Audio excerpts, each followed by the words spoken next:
I'm Tanya Sanders from the Chatty Mama, and recently I tried out Snapfish for the very first time, and I'm very excited to show you what I've made.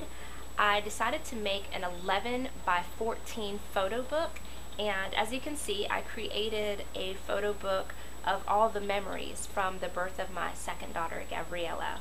So this is the cover. It is a really nice quality book, and each page I designed tells the story from beginning to end. This one starts with the announcement of the pregnancy. The theme I chose was the pink polka dot theme, so every page in my book is going to be pink or green.